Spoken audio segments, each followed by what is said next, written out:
As adults, we tend to do things for money or for attention or for something to gain out of. And very few things in our lives these days give us that one thing that just is, it's for nothing. It's just for happiness. It's just for feeling confident within yourself. You gain a lot of friends, you be outdoors, and when do you ever get to do that? Just have pure creativity, just for the sake of creativity. And I'm such a big advocate for art for the sake of art. I never thought it would take me where I'm at today. From the places I've been to, the people I've met, the lines I've gotten to walk, it's become a lifestyle. And so I never thought that that would happen. I keep doing it because so far it's only made me a better person. And so from, setting records and being the first to do something, establishing new lines, buying new webbing, trying new webbing, there's a lot of different elements and a lot of different, scenarios that keep you doing this sport. But ultimately it makes my mental health and my physical health feel good. And so that's what keeps me doing this. I mean, it's sort of become like a religion at this point, Like this is Sunday church for me. I'm here to let everything go, from whether it's your work or your personal life or all the crazy life that's out there. When I come here, it's that moment of freedom. So today, we're out here highlining in the mountains. We do this stuff often, and so today we've got a bunch of friends coming out, just having a good time highlining with us. We're gonna coach them through some things. There's a lot of beginners coming through, which is really exciting for us because it's kind of a full circle moment. Today we're here to highline, which is basically slacklining, which is walking on webbing between 2 points. And here we're doing it up high with a backup line and a harness. So it's kind of like rock climbing where you're tied in and everything is safe. And instead of balancing above the ground 2 or 3 feet, you're 100 feet up. What I'm telling myself when I get out there, at least the last 5 seconds before I inch out, one is, did I double check my knots? Did I double check my safety? Do I trust the gear? Do I trust the people that built the gear and built the rig? Any line I get on, I always double check myself, right? So make sure my figure eight is clean, my anchor's backed up, everything's tied off. We have a couple sayings like make sure there's nothing in your pocket, nothing's gonna fall off. And then I just breathe and I get ready for that experience. I remind myself that I'm grateful and that I'm really lucky to get to practice this. And then, you either scoot out on the line or you put on kind of like a pulley and you roll out to where you want to start. And then before I start actually getting on the line and standing up, I always just repeat a mantra to myself, which is basically thank you to the energy, thank you to Mother Nature, the air, the elements that are the gear and all the time prior that has gotten me to this point.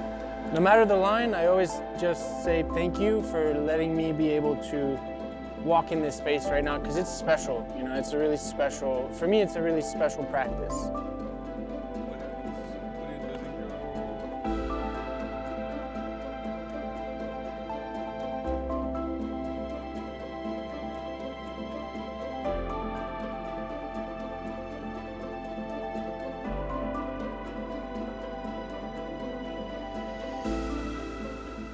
Accidents can happen and you can hurt yourself out there, and sometimes there might be scenarios where someone needs to get rescued, but that's extremely rare. So yeah, I mean, people look at highlining and they think those guys are crazy, they're adrenaline junkies, and honestly what we do out there is very peaceful and sort of meditative. When I found highlining, I was living in my car just chasing highlines, and I was dead broke. So I had absolutely no money to pay for gear. And that's really brought up a broader conversation around highlining. Is highlining was the one thing that kept me going. So of course I want to continue that long term, and also learning how to evolve with the sport.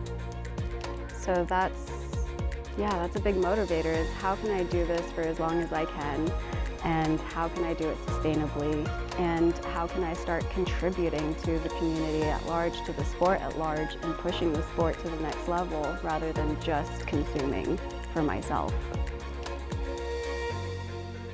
The common misconception with us is that we don't have fear when we go out there, and that's not true. We actually have a lot of fear. And so what I'm thinking is, hey fear, I hear you, but I don't have to listen to you right now. You don't have to take the big step.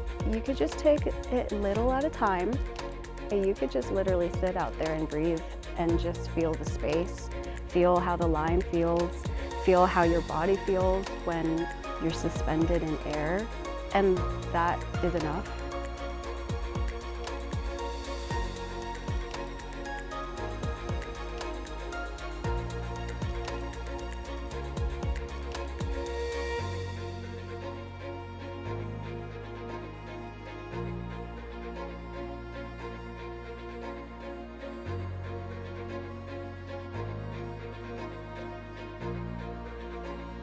When I started slacklining, I didn't like it. I wanted to just keep skating, and I was like, this is not for me. And then I tried it again a couple weeks later, and something just clicked. Something changed, you know, and I would say, don't say no to something until you kind of give it a shot. And then you can know for sure, you know? It's like when you're a kid and it's like, I don't want to eat this. It's like, well, try it before you say you don't like it. It's basically the same thing. So I would say, like, try it on the ground first, you know? Not everyone learns right away the most intense part of something, you know? You don't step on a skateboard and learn to kickflip right away. You learn how to ride it very slowly with protection. And so I would say the same thing, you know? Go to the beach, go to the slackline park, get a foot on there and just try it and see. Like, it's hard at first, and then you get better at it. And then eventually it never ends, it never stops. You end up finding yourself like, maybe I can do this, you know? Maybe this isn't that crazy. The benefits of highlining and slacklining when it, you know, transcends to regular daily life.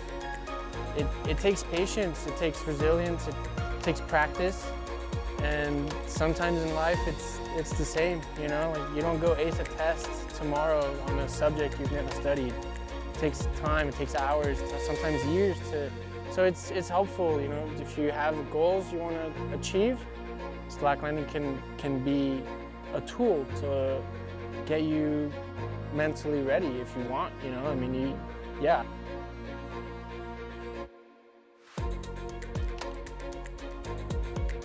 If you're someone out there that is, you know, really hesitant to go for a dream or go for an activity or even just go meet new people or whatever it may be, just trust yourself. Go out there. You never know what's going to happen.